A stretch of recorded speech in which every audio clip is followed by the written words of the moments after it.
پرونده شماره 37 روایتی واقعی نما از یکی از مرموزترین و حل نشده‌ترین جنایاتی است که در فوریه سال 2009 در حومه شهر پورتلند ایالات اوریگون آمریکا اتفاق افتاد.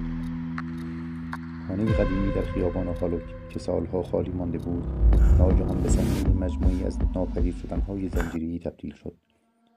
پرونده‌ای که پلیس آن را به دلیل جزئیات تکان دهنده، رفتارهای غیرقابل توضیح قربانیان و مدارک گم شده به عنوان پرونده شماره 37 ثبت کرد. این داستان شما را قدم به قدم وارد تاریک‌ترین لایه‌های این خانه می‌کند، جایی که زمان، صدا و سایه‌ها معنای دیگری پیدا می‌کنند و حقیقت هرگز آن چیزی نیست که به نظر می‌رسند. پرونده خانه شماره 37 قسمت اول، در بسته، راوی سرکار خانم زهرا هما. باران از صبح شروع شده بود و حالا چنان شدتی گرفته بود که خیابان را به یک راهروی تاریک و درخشان تبدیل کرده بود. در میان آن تاریکی تنها یک چیز جلب توجه می‌کرد: چراغ زرد و کم نور خانه شماره 37.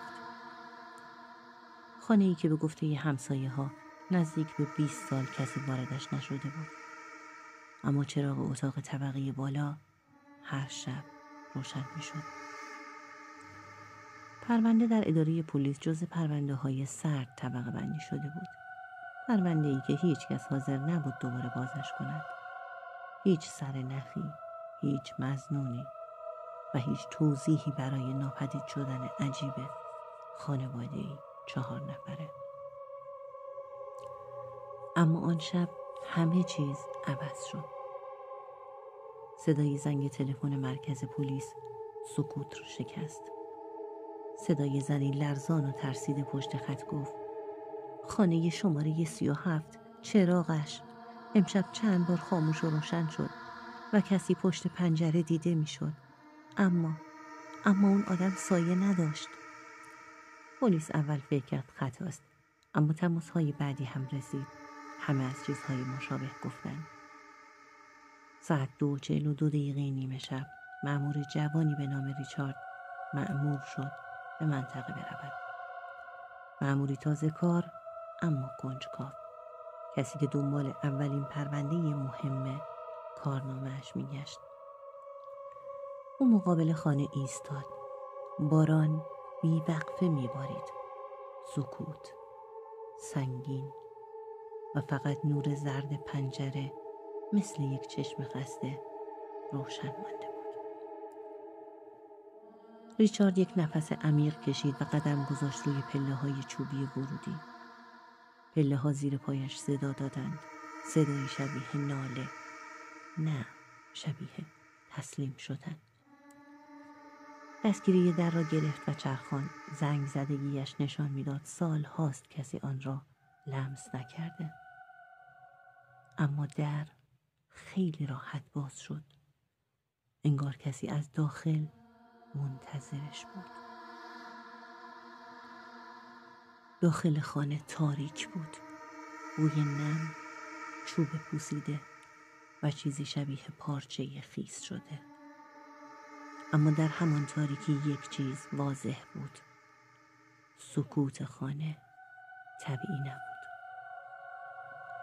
سکوتی که حس می‌کرد اگر بیشتر گوش بدهد می‌تواند صدای نفس کشیدن کسی را در آن بشنود.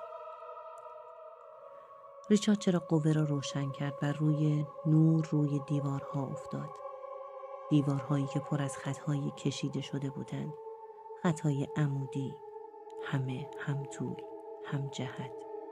انگار کسی مدتها با دستهای لرزانش روزها را می‌شمرده. روی یکی از دیوارها با جوهر خشک شده نوشته شده بود: ما هنوز اینجا هستیم. ریچارد عقب رفت. نور چراغ قوه روی پله‌های طبقه بالا افتاد. در اتاقی نیمه باز بود. همان اتاقی که چراغش از بیرون دیده میشد.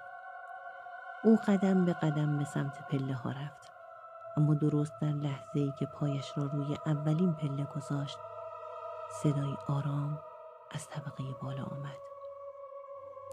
یک زمزمه بسیار خفیف، بسیار نزدیک و دقیقاً شبیه صدای یک دختر بچه.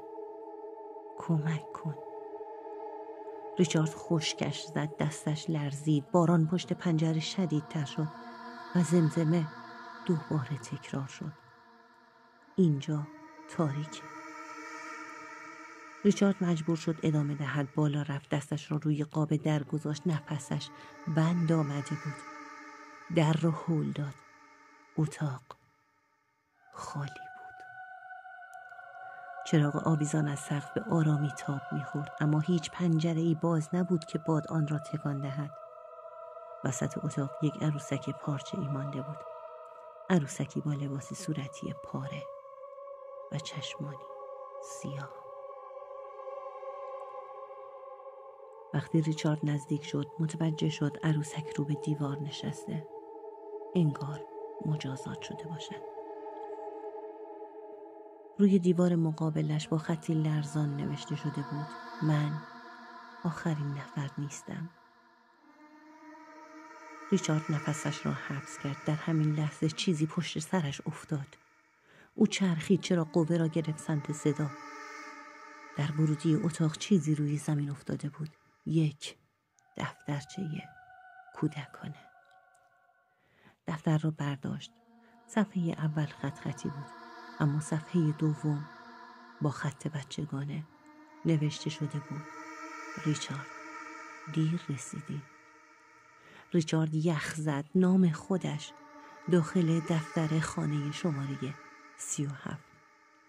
او آخرین صفحه را باز کرد. آخرین نوشته این بود: وقتی وارد خانه شدی ما فهمیدیم تو حالا یکی از ما هستی و فردا شب نوبت توئه که چراغ اتاق رو روشن نگه داریم. ناگهان چراغ اتاق خاموش شد و داستان اینجا تمام نمی شود.